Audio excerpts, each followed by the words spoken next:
Turn. Let's go. Run and go. Okay. Once I get into the punch, I can't stop. Now, once my motion is moving forward, I can't pull it back. So you already got me.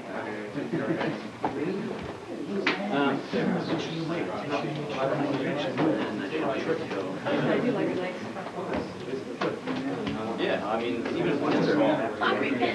Well, he was going to hurt. So if you go back to the position, just do that. He's getting tired. It's hard to show. Punch if you just turn your body. Now, punch it again. Punch it again at all. One do that. Oh, yeah?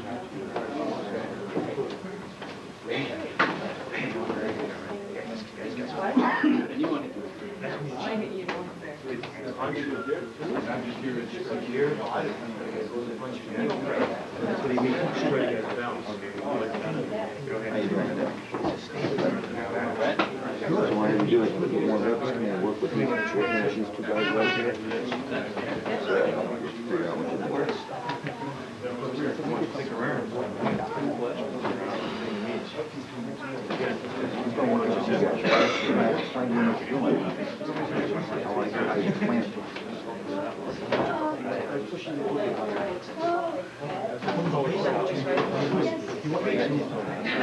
Limit my body in such direction.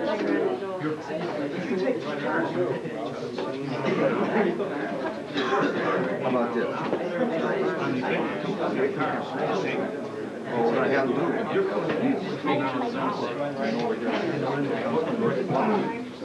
Step past him, step twice, touch him on the back. All right, guys, stop for a second. I want to show you something. Okay, I hate to even bring this up, but I will. If we look at a creature, such as a monkey. Okay, a monkey is selfish, self-centered. It gets what it wants, and it doesn't worry about the little things in life. So if it wants fruit, there's a tree branch in the way. It just moves a branch, it gets the fruit, or it gets the branch, the fruit, and does this. In your mind, get rid of what you. I always tell my students this: you have to work just as hard to forget as what you didn't learn. Does that make sense? Because when you learn something, what it does to us, it clouds our mind. Then we want to do everything that way. So then we end up putting square pegs in the round holes. So if this guy's going to hit me, and I want fruit, see?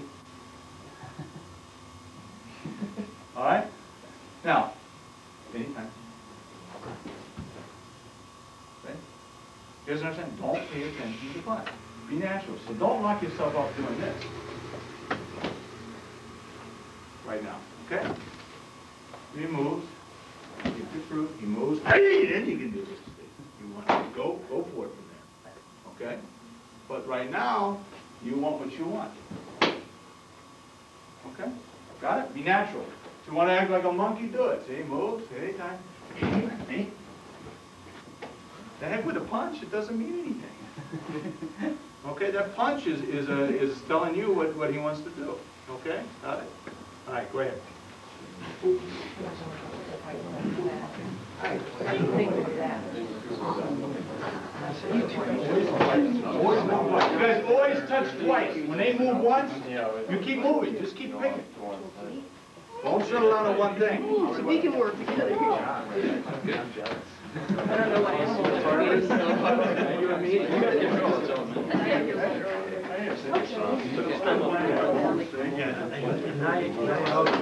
Wrong thing. Wrong thing.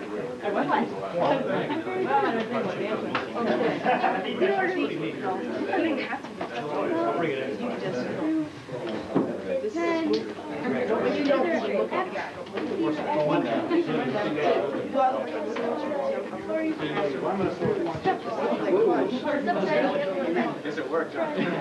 By the time I do this, you'll be over here. Here, let me see the... Okay, I'll put you.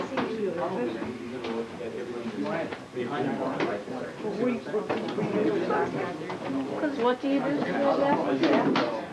Well, you can tap it twice. Direction they're going, or does it matter?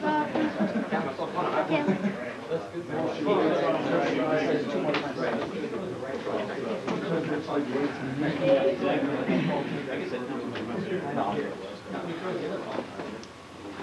That's it, that's it. Don't, oh, just do this. Bang, bang. You're changing. You guys are doing good, okay.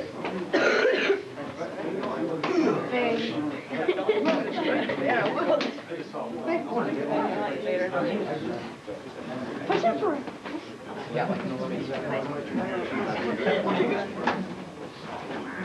I'm not good at this anymore. I know, me neither. I'm just trying to forget. Like that? No, I was just seeing Yes, somewhere on there. You drop it. No, you drop it. Drop it. You're right.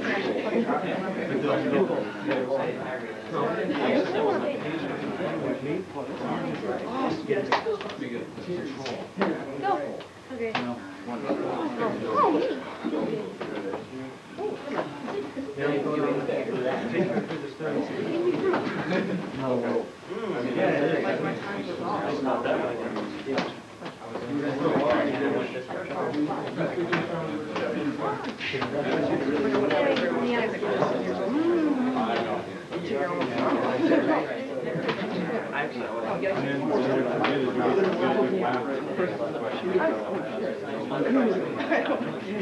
Everything is based upon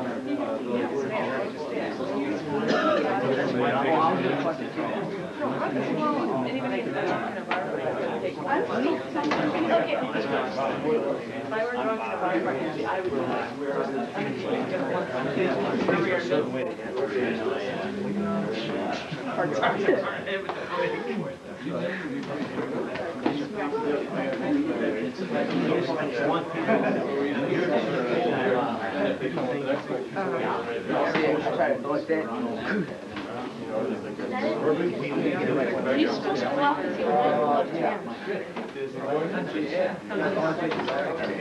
Hey, you would have missed. Oh, wait. I gotta go to the door. If your head turns this way, move your body back. Yeah, I need it. I wasn't expecting things to work. 3 times each. Yeah. Yeah, yeah. It's gonna take some time. You guys have a seat for a second. Excuse me, guys, I want to pull this back. I'm going to read you guys a little bit. Yeah, this is out of my text. Also, I will do my spiel sometime today about all of this stuff, because I know you guys are going to be in the middle of a lot of changing. This text is, I'm proud of it because in fact I didn't realize what it was going to turn out like until I packed in the binders. But it's written along the lines of my teacher's thoughts, and some of us deciphering his teachings. First of all, I arranged this book in a different way, and everything in Kosho is this way. Everything in Kosho Kempo is abstract. It is made to induce thought. Now, a little bit of history, because I want to cover a little bit of it. This is okay. In Kempo, first of all, is not a style. Never intended to be. The distortion took place in Hawaii, okay? Under a guy by the name of Chow was the one who created the first distortions of what Kempo was. The Tulsi, when he went to Hawaii, was a priest. Okay? He came from a Buddhist temple, which you guys would see the Inside Karate magazine. You read about that. So it is important that everybody studies the mindset of what that term means. Because if you don't, then you're saying a word that doesn't have that meaning. When I was with Mitoshi, he told me Kempo, Karate, Judo, Jiu-Jitsu, Kung Fu were evil. And he was right. Mitoshi was very literal in nature. In other words, a lot of times when he talked to me, he would pull out a dictionary, point to the word, the meaning of the word, and explain. Kempo means study. It means the study of laws. It means law. This law refers to hand signs, which came from the Buddhist religion of right and left. The right hand represents physical, left spiritual morality. So what Kempo is self-study of yourself, both your external self and internal self. Kosho comes from the densho. And you guys, the term densho means legend. And when anything that you do, there is a densho to it. There's a legend. There's a reason why you see symbolism. There's a reason why when you come into the dojo, you behave a certain way. There's a reason why somebody takes salt and does this, you know, and you spill salt on the table. That's all densho. There's a reason why you're who you are. Okay.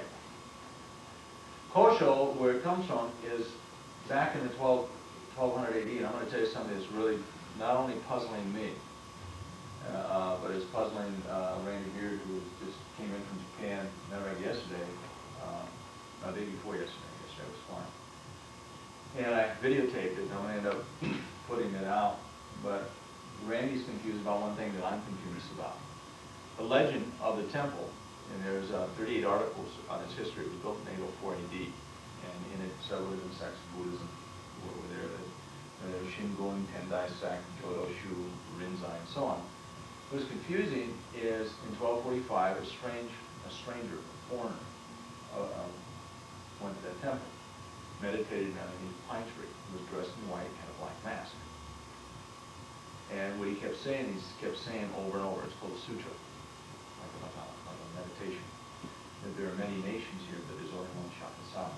Shakasama, the country at that time, means the laws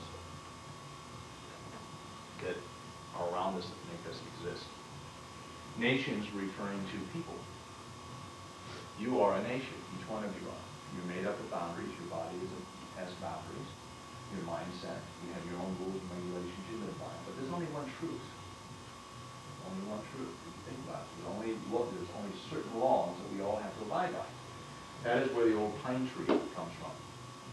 Parker criticizes it. How could you sit at the pine tree and know about fighting? Well, fighting's easy, not fighting's hard.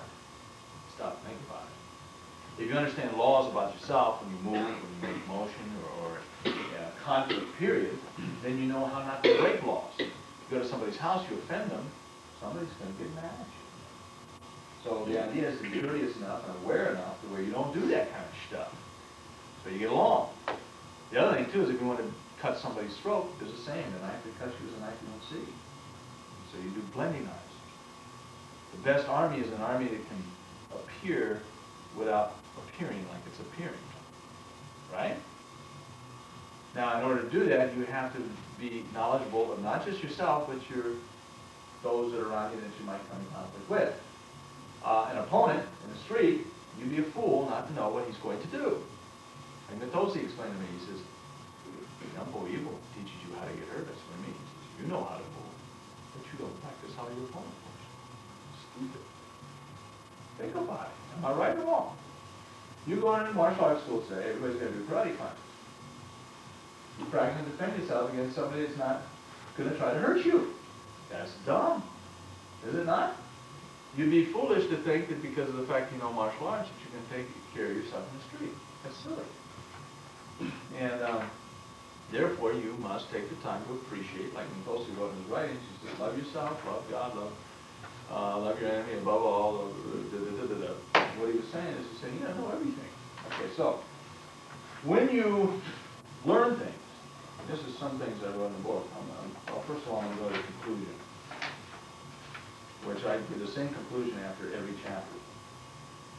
It says, hopefully you've gained much from the reading of this text. Like my teacher, I've attempted to write this text so that once you read it, you must constantly refer back to it. Continuously read it over and over again. It is a common thing in the process of learning to see things according to our past realities based upon our past experiences and our own prejudice and opinion. Therefore, I felt that much of this text must be written with that in mind. As you go through the process, as you study, as you mature, your learning experience changes drastically with time. Like a fine wine, with the aging process, more and more enlightenment takes place. My teacher's text means something different to me every day. When we experience learning, we must remember that our past and present learning will open the doors to future understanding. Without totally dissecting every bit of information that has ever been presented to us, we can never say that we know. If we ever say that we know, the reality is that we don't know. What you understand today will be totally different tomorrow based on that old information. Each one of you, as you read this text, will have different understandings of what you read. Some of you might be confused. Some may be looking for answers. Remember, don't look for the answer because there isn't one. Only look towards the process that your question takes you through. Get up in the morning, begin your journey through the day, retire at night, and wake up to a new day. As my teacher explained, the highest form of self-defense is that of peace and harmony. Okay? Now, what that means is every time in a class that you learn a technique or learn a move, but this is natural, you will draw a prejudice, an opinion based upon what you were taught.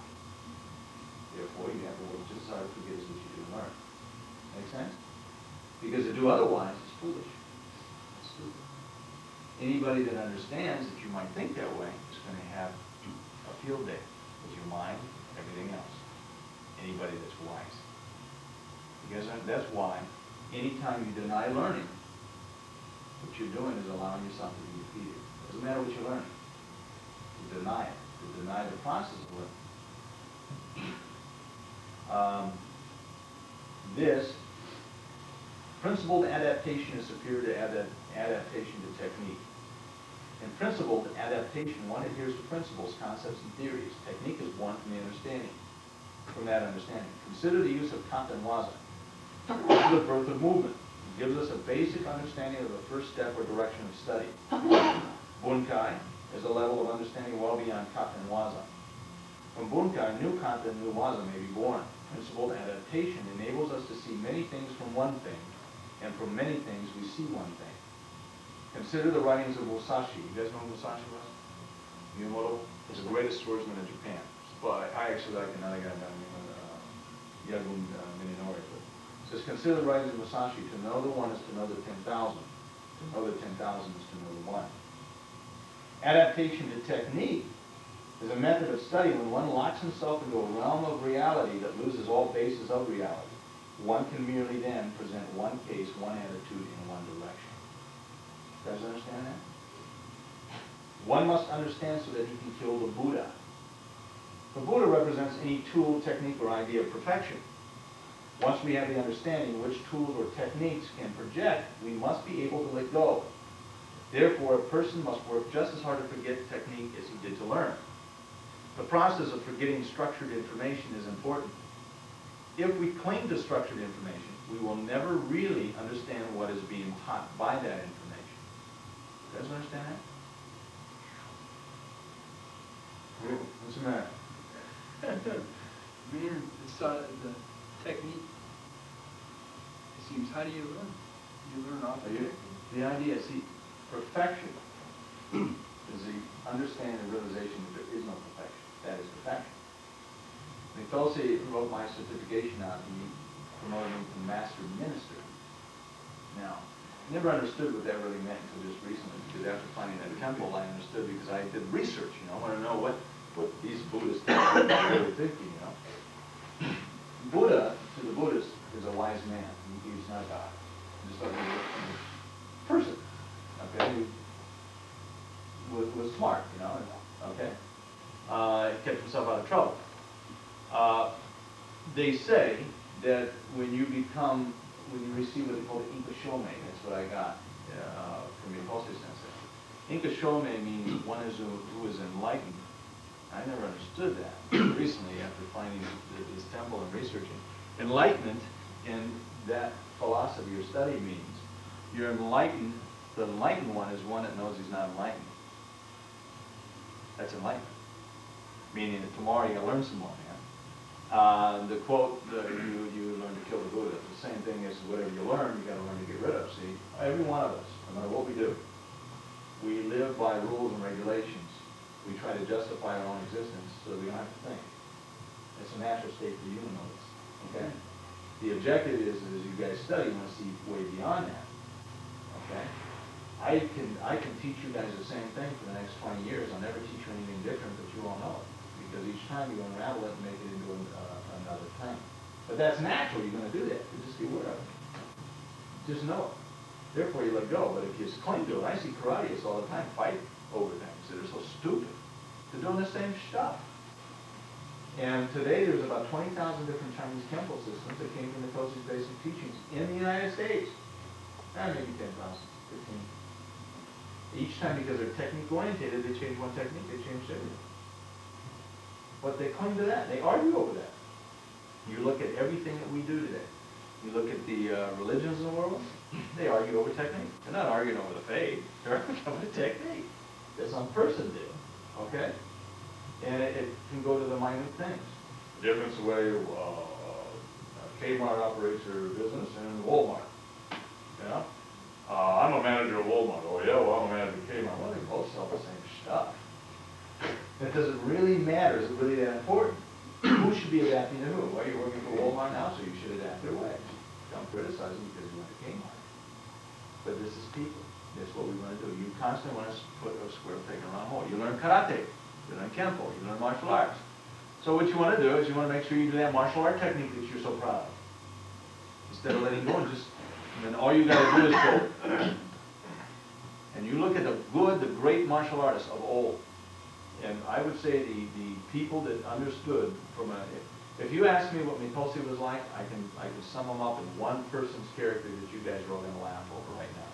He was Yoda, man. That dude was so far gone. The best thing that ever happened to his art is he died. I don't know where him and I had the connection that we had. But I think on it now, he was gone. He was what we call Okudan, total Okudan level, which is like cosmos. Couldn't fit it in, he couldn't fit into society. Could do it.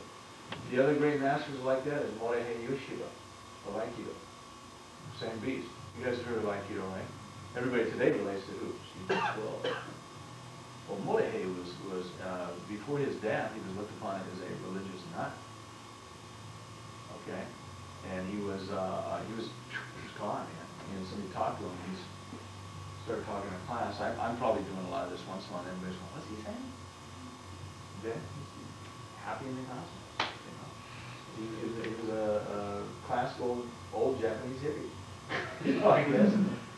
The other one, Hideyori Otsuka, the founder of Wataru. But the Aikido people today, they don't do it more than he did. Morihei and Mitosi were very close. And Otsuka was very close. Mitosi taught the world that. Mitosi didn't like Kosho, other Japanese karate. He said, no master school teacher. That's all he said. I understand. So, you guys have any questions about this? So the idea, you work movement and motion. Yes, in Kosho we do the kata, we do the forms, and we do all this. Then we take the form, we start working bunkai.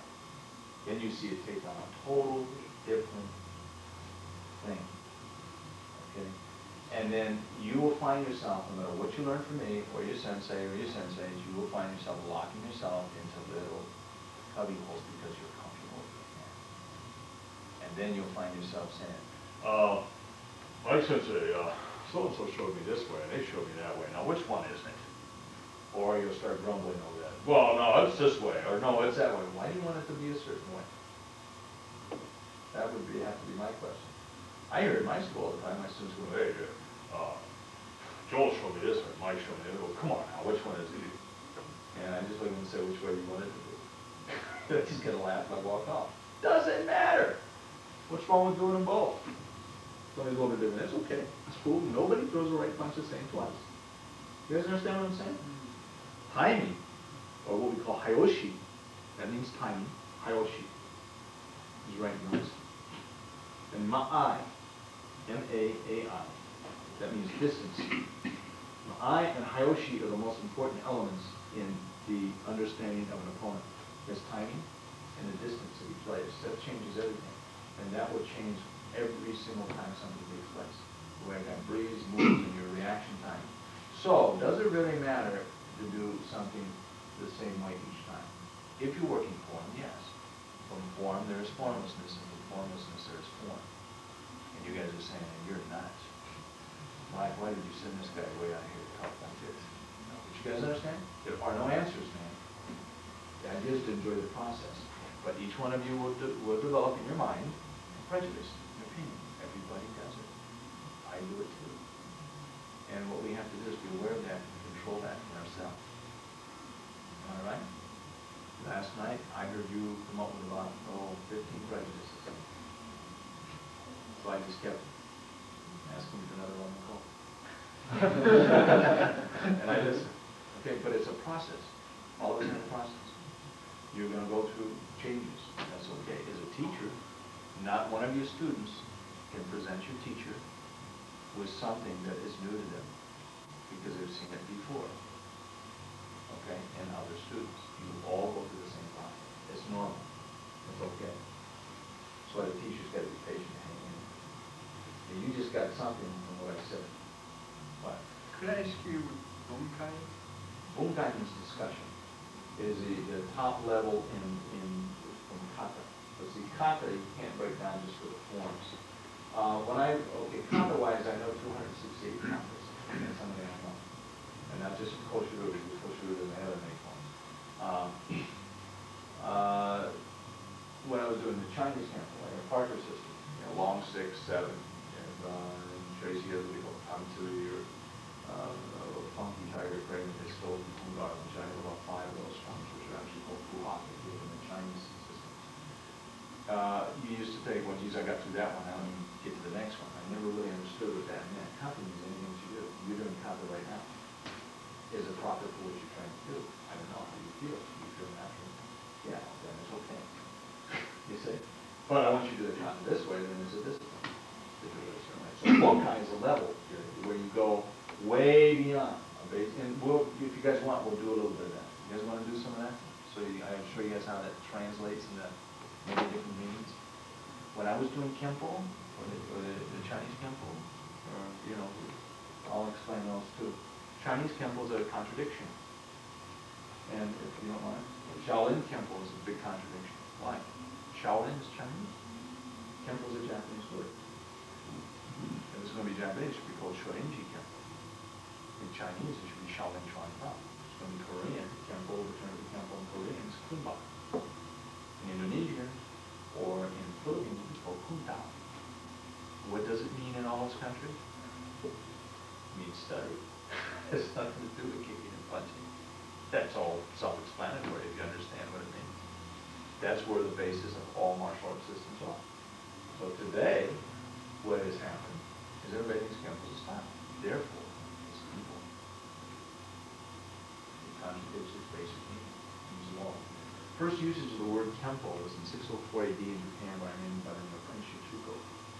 I think I pronounced that right, maybe not. And he was the first one that created the constitution for the Japanese on how they were to conduct themselves physically and spiritually in Japan. Okay? Or morally. What that was called is a Kempo. That's how you conduct yourself. It's Kempo. And does that have anything to do with fighting? It has everything to do with fighting. Don't conduct yourself properly in a fight, you're going to get beat. Right? In the punch, if he is hitting, and he hits, how many people are there right now? There's one. An environment consists of yourself and those things around you, and what you accept within that environment. I've accepted this guy's conflict, so there's only one of us. Body follows the head. If I'm the one initiating movement, and I'm going towards him, and I'm initiating movement now, why? It's because I've created a 90. And I know he's going to hit, so as he goes to hit, I move this direction. His body will go where my head goes. I want him to go down, my head goes down. His head goes down. My head, you're going to have a bag down his elbow. My head doesn't go down, he won't go down. My head goes out, he goes out. Just one person now. You guys understand? Not two, one. The other thing you want to understand about keys and motion and movement. My environment right now, all of you are part of it. It is up to me to manipulate all of you in this environment for me to be successful with doing what I'm doing. Right? We take up space, somebody else is around space with us. To live in harmony within that space, we have to blend. Make sense? Okay, guess questions? Fire away, please. There was no master in the school that you knew. What is a master? Kosho said, master is not a school teacher. What do you mean by that? Or what Mitoshi said about Funakoshi? In Kempo, back in Japan at that time, see, Funakoshi was sent out to teach the commoners in Japan, not martial arts. He was sent to teach in the school systems of Japan. So what Mitoshi meant, there was no master martial arts. He was teaching physical fitness. Yeah, did you guys know that? I thought he was sent to teach karate. Karate, empty hand, was for physical fitness in the school systems. See, during the Meiji period of Japan, which was the time of great transition, what took place was your bushi. Do you guys know what the term bushi means? Bushi or your royalty, that was your samurai caste. Meiji period is when they banned the samurai caste. And we're talking 700, 800 years of lineage, okay, of samurai. If you were born a commoner, say a farmer, you had to be a farmer. You had no choice. The only ones allowed to learn martial skills were the samurai or the priest. And usually the priest came from samurai caste. Okay, which supposedly at that time, which isn't really true, but at that time they had to all be related to the emperor. If you were daimyo or samurai or lord, you had to be related to the emperor. That makes you related to eternal, supposedly. There's a lot of exceptions to that, but during the Meiji period, time of transition, when they brought karate from Okinawa to Japan, what happened is the bushi and the samurai caste objected strongly. So it was brought in as a school teaching format to the commoner in the colleges and the universities so that they would learn physical fitness. And the only thing that was taught in karate was kata. Just kata. No kumite, no sparring, none of that.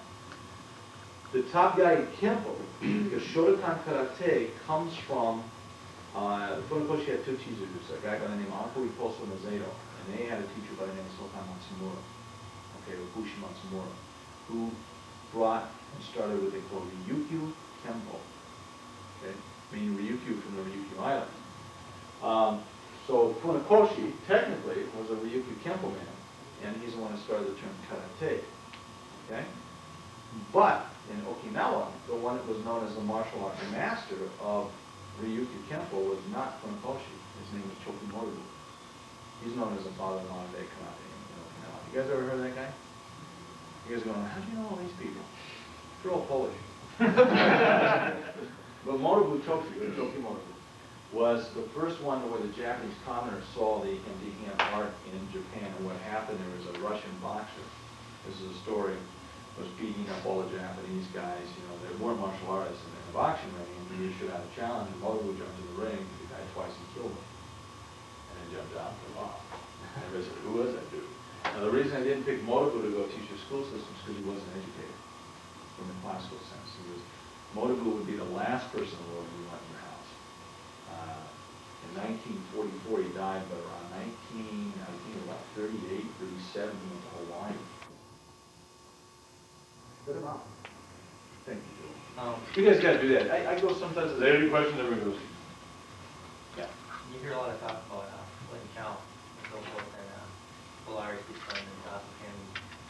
Says it is. I mean, what's the actual background and truth on all this? Well, Polari. First of all, I want to make this statement. One of the tapes that you guys should get, and this tapes that you guys can't hear, is a historical controversy. I talk about all of the Kempo pioneers. Fred Polari studied from a guy by the name of Syrio. Syrio supposedly studied from Chow. But Syrio actually, his main teacher was a guy named George Vasari out of Rhode Island. And Chow, if he taught Syrio, it wasn't that long. Very short period of time, maybe a couple weeks. Okay. Chow was never studied Kung Fu. Never. This is something that was created by Chow as an excuse to leave Harper, or as an excuse to leave Tosi. Tosi really wanted nothing to do with Chow anyway because of the attitude of Chow. Chow was a very tough guy, very strong guy. Was known for street brawling. In Hawaii, the senior to Chow was a guy named Thomas Young, who's affiliated with us today. Young was a senior of the Kempo, the official self-defense club in Hawaii. And Professor Young, a sweet man, and he works in a Honolulu Zoo today. This sweet guy.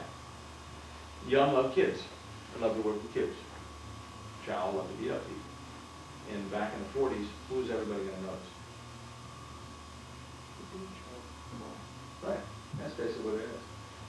And when Chow taught Parker, he told Parker that I got this system from my grandfather, which Arthur-Lee and Long, Young and stuff, according to, you know, they never knew of Chow doing any Kung Fu training. Anybody would know, they would have known. Hawaii is a small place. If you go to Honolulu, it's a very small place. There's a lot of fish stores there. Chow, now, the whole analysis, I could be wrong about motives, but this is what I believe to be the motive. The very first man that ever studied Kempo, and who convinced me totally to begin teaching in the 40s, was the very first man that ever opened up a school in this country. His name was Robert Trias. Anybody ever heard of Trias? And I can never figure out the connection between Trias and Young, because that's how I was introduced to Young, is through World Sensei Trias. And when I was in Hawaii about 2 years ago with Young, we were driving around, I'm still bugging you. So I said, Professor, I said, frankly, how did Professor Trias get to know you? He said, oh, Bruce, you know, you knew him way before any of us. I think he was the first guy who studied him. I almost slammed on the desk. I was like, what? Now, first guy to ever open up a school in this country was Robert Trias. Trias became the head of the Shorei system under a guy named Yoshiro Konishi, who was the top guy in the Chokimoto, Ryuki Kempo. So when Trias was in the Navy, he'd go to Hawaii, he knew Mitosi, and would work with Mitosi. Matter of fact, the Juniipo content we do comes from Trias. Shortly before Trias' death, he asked me to preserve it. Out of respect for him, I did so. Trias was the first guy to open up school. He's a traditionalist. Okay. He knew everybody's dirty laundry, didn't he? The other pioneers in this country at that time were in Parker. I think he had a second school in Pasadena, California. Steve Armstrong, who did, I think Steve Armstrong Ishin, and Peter Irvin, Kosho, American Kosho, New York. Those were your pioneers. That was it. Now, Trias knew everybody's dirty laundry. Parker was not a black belt, could not have been a black belt. Technically, like I explained last night, every Chinese Kempo, Shaolin Kempo, every black belt. Sorry guys, you're not legit unless you came directly either under myself or James. Why? Chow, and all those other guys only got first degree black belt.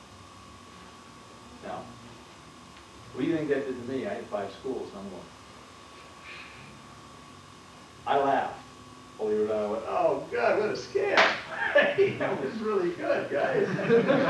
Jeez.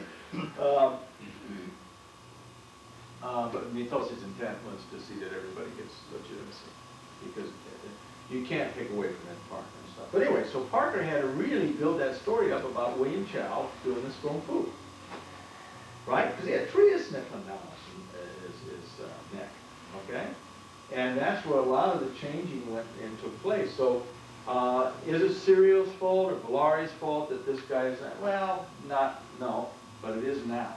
Why? They know better. Now they do. I have provided history for everybody. So, what I did when I found out that I didn't know stuff, I had the biggest chain of schools in the Sacramento area at the time, somebody instilled something into me which was a little bit of integrity, which I went back and said, hey guys, I'm sorry I screwed up. Come on guys, let's get to work. Let's learn. But the history's there. William Chow didn't do Kung Fu. But is it really wrong of these other guys to do it? They didn't know any better. Parker really didn't know any better. You know, Parker didn't. Well, these guys don't know any better. But now they do. So what are they going to do? They'll do 2 things. They'll go into a state of denial, or they're trying to learn. My organization is set up to try and protect all Kempo groups now, because they're busy destroying themselves right now. They're killing each other. Parker, I've seen his groups go. That's all it is. It's one little, and we got some other guys here. So there's another line for BS. It's called El Toro Pupu. A little bit of El Toro Pupu creates a whole lot if you don't do that. So the real guys that created the problem in Kempo, I would blame the 2 people that are most responsible is James Mitosi, my teacher, and Thomas Young. And I one time when I was with him, I brought that up. I said, you know, Professor, because they didn't keep challenging him. They just figured, Tosi walked away thinking he had no idea there would be ninja turtles someday. So, he had no idea. And that's why you have to be very careful about what you do today, because it's going to do something wrong. You always get found out. That's why I don't lie to my people. But I can be wrong, and if I'm wrong, they know that I'll say, whoops, let's make it right. And my students know that about me. Because I don't want any part of what these other guys want. No way. Does that kind of make sense? Yeah. Yeah, but it's not their fault. So there's a lot of BS going on. If you're doing Chinese arts, if you call it Shaolin Kempo, you should not be wearing an obi. You should be wearing a song. Your first rank should be a black sash, not a white belt. In Kung Fu, your first rank is a black sash, not a white one. Black sash means that you're in the dark. First level, second level, from a classical sense, would be white. That means your eyes are open. Next level would be green. That means you're earthbound. Next level would be red sash. That means blood, fluidity. Next, gold, enlightenment. Well, the Obi system comes from what? Jugara Kama. So if you call it Shorei, you better be Kung Fu. And you better do all Kung Fu. Then, if your Kung Fu isn't proper, people that know Kung Fu say, I know. I've studied several forms of Kung Fu. Alignments aren't there, pivot places on the heel. If you're northern, southern, a guy comes up to me and in Kati says, I'm going to do Fu Hak, I'll say southern, northern, central, what?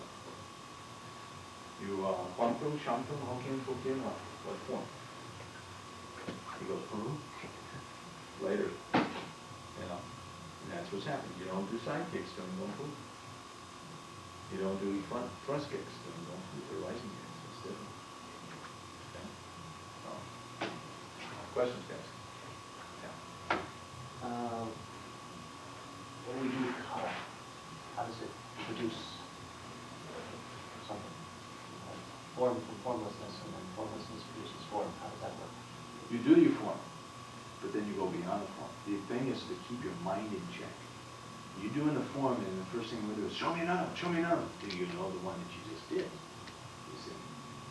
Do you really know the form you just did? How well do you know it? Then look at all the ways that you can do it. We do, and if you guys want, I'll show you just a basic form. We do everything 5 ways. It depends on what we want to emphasize within the kata. For instance, it rolls here, and let's see. I want to do, I want to emphasize, okay, I'll take a shudo. Shudo, okay? Guy punches, okay? Okay, I want to just do a basic block. First of all, we'll work off the 90, okay? My guys won't punch, they won't work here. Okay, so we're going to work dachi in the defensive mode. We understand that the attacks, right, is off to the 90, okay? Always. This way the man punches again, you always go back to center. You see what's happening? Have you noticed, would I knock him back, or where would he have gone? Where's your weight going? Down, right? Okay? Now, if I do this, punch, home, and he goes to punch, I'm home. Do you see the difference? Strike. So the alignment is here, punch, is here. What's going to happen to you? See where his weight is? Face clutch. Now, that's emphasizing dachi in game in position.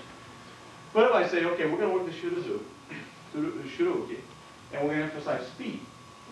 Now the posture changes. Okay? He moves. I move on the ball of the feet. No weight on the heels. So the whole kata would be practiced on the ball of the feet. Why? Why on the ball? Movement is a falling process. This enables my head posture as he moves. You run that? But also, I rob him of his sight because I'm here. The other thing I rob him of is his hearing. Why? That's right. So this guy goes to punch, we understand movement.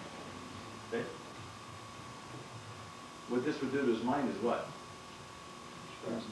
Oh my God. So let's take a get on Barai and Bunkai. Come over here. In one of the Pianon katas, you're doing this. Okay. Okay. Front kick, go ahead. 90. Okay. Speed and kick. Now, if you notice where my block made contact, wasn't at the shin. Okay. When you throw your kick, it hits you. The blocking, see there. It's called liver meridian. Isn't it? Okay. So you had a couple beers last night, right? So this is going to tweak. If I hit this out, what does that do to your whole right side? So, this man goes to hit anytime. See what I'm at? I move on time because the weight is on the ball of the feet. The posture changes. So, in doing that kata, it's here. Okay? You understand? Now the peripheral vision changes, all of these things. Circles, then we work circles. We have two movements. Let's say if we're working in Kosho Kana Shoda, okay, you can see. And we're working these two moves. 1, 2. And I tell a student, do Kana Shoda exercise circles. Open hand, relaxed stay. This is what the first two movements will look like. Okay?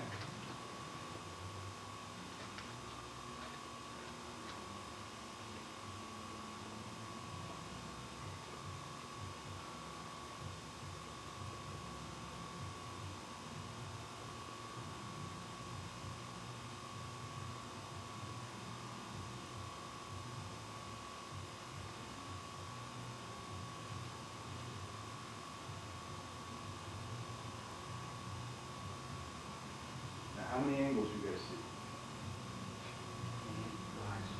Mm-hmm.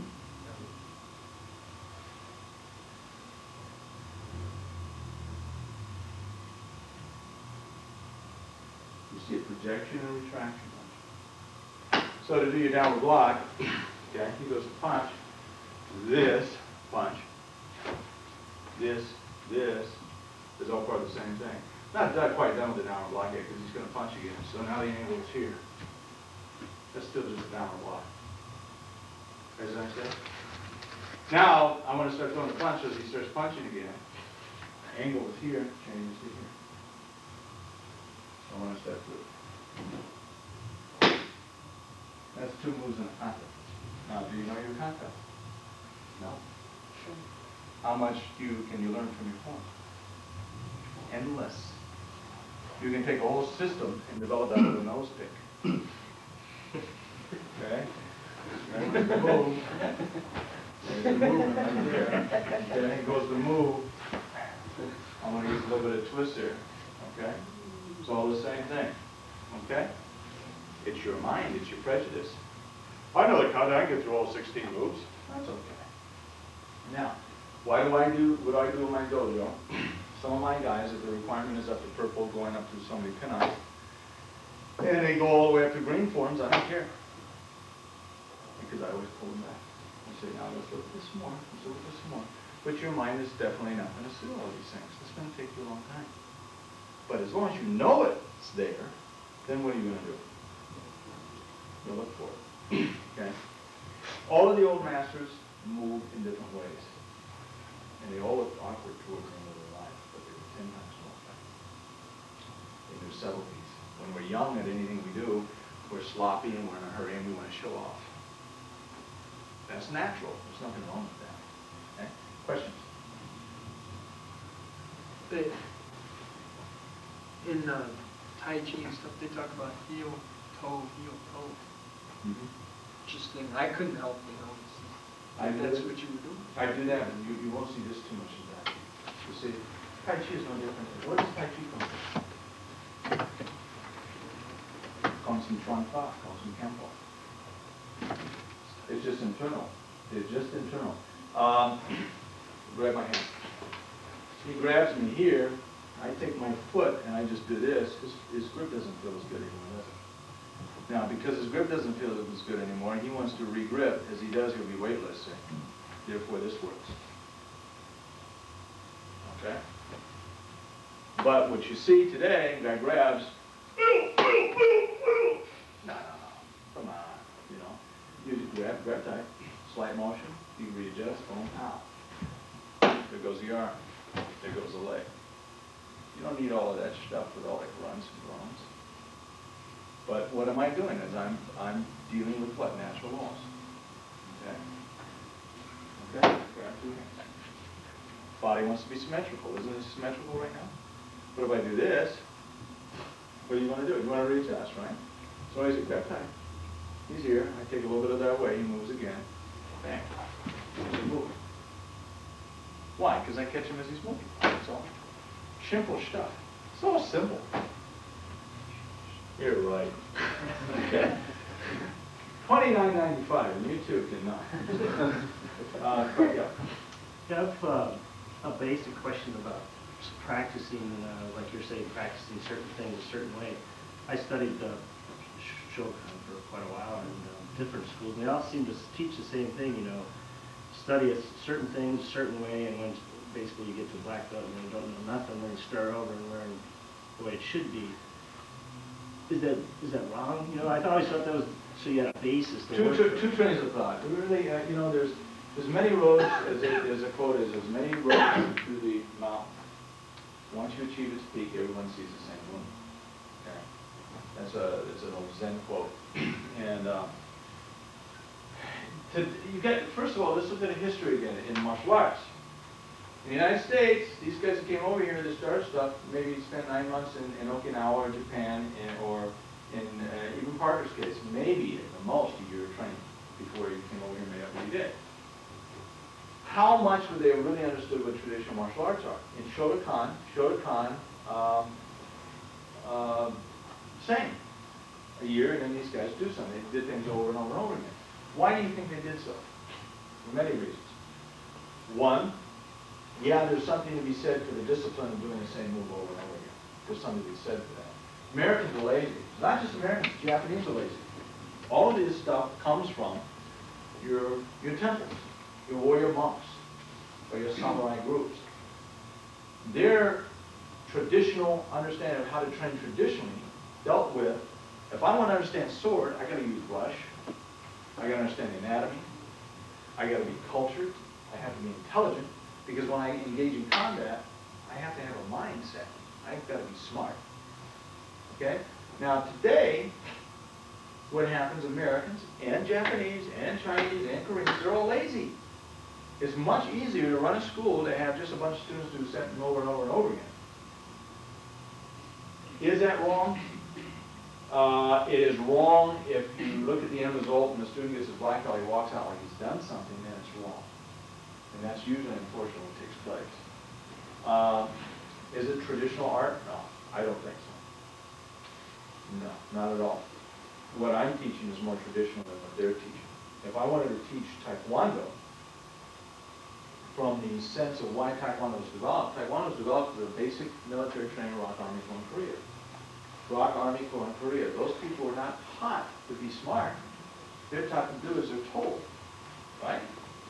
But if you look at the history of the martial art through Kempo, which is an education, you're taught to think, to find enlightenment, to understand why you do what you do. Okay? You guys understand? So it's, you tell me, is it wrong? From what I'm showing you now, Mike saw my guys and you guys leaving? Yeah, it's over. I'm sorry. Oh, I'm sorry. So what you're doing is you're learning, you understand, you're learning to think. And Mike, what you saw down in California, my students do this stuff. They know this stuff. They walk around, they're smart guys, man.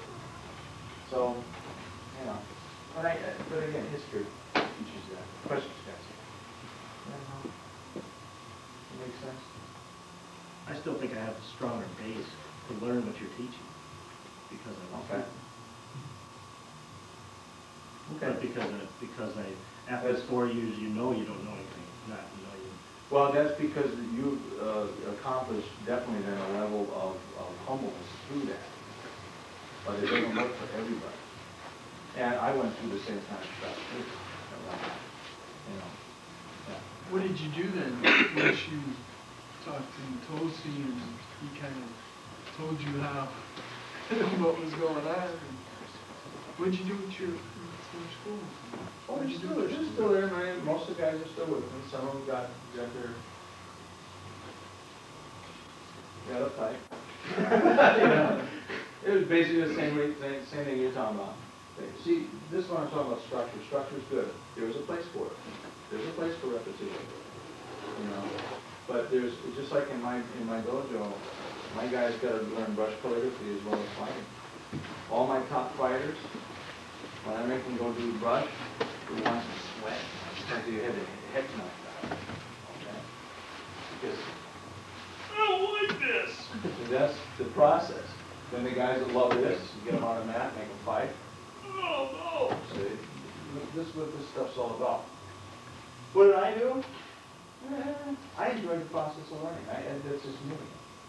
And I'm smart enough to know that if I'm around somebody that knows better, to listen and pay attention, and not to come up with my own values and opinions, because he's walked the walk. You want to respect people that walk the walk. And that are there, that have been there. And listen to your elders, I believe in that. They usually know what they're talking about. And you guys that have kids, you know what I'm talking about. You appreciate your parents after you have them. Right? That's the only time you do that. Questions? Yep. Where does punch come from? What punch? Hey, we know how to get out of the way. We understand redirecting what someone does towards me. But where, without looking at them, do you find a punch? Why do you want to look for a punch? Go. Without Fighting is maneuvering yourself from an environment and replacing yourself in a new environment, and somebody's trying to occupy the distance. To decipher the right punch and left punch is accepting it. Therefore, you have to do whatever you're going to hit. In the octagon, the way that works is what we call 12-6-3. 12 feet, and it's based upon your reaction time. But slow motion slow punch, look at all body moves. Whoops. How much body movement just took place before you started one punch? You guys see that? Now my mindset is I'm blocking that punch, and then what I'm going to do, I'm going to focus on the hand. I'm going to miss out on all of this. You see? So I'm going to move my time. You understand? So if you hit, if you learn that, this is here, but I don't have to deal with it. Okay? You see what I'm saying? So if a guy wants to hit, I'm moving when I see movement. I can be here. Now we do know that our opponent's always can hit what? Twice. So you move twice. You hit. Anything I stop, this arm is going to stop that hand. Okay? So that's what you want to learn to train yourself to do. Then you guys can get in front. You can get high. Then you do your block. Now, let's do this now. Instead of blocking the punch, block your last space. Let the guy throw the punch. Okay, hit. Hit. Hit. Hit. Okay? You guys understand? That's what you're going to do now. Okay? Take your classical block, but when you see movements, right? Block where you were last. That's what his arm will be. Make sense? Don't pay attention to trying to block his arm, because then, slow motion. Okay? Hit more than once. Yeah. A good fighter, is not going to just throw a single movement like that. Nobody is. They throw multiple strikes. That's why you move twice. They're going to throw feints. They'll try to get you to commit to move. Now, if you engage in the fight, yes. Let's look at self-defense again in fighting. The distance that I'm at between Joel right now. Okay, hit Joel. Okay, this time throw a feint.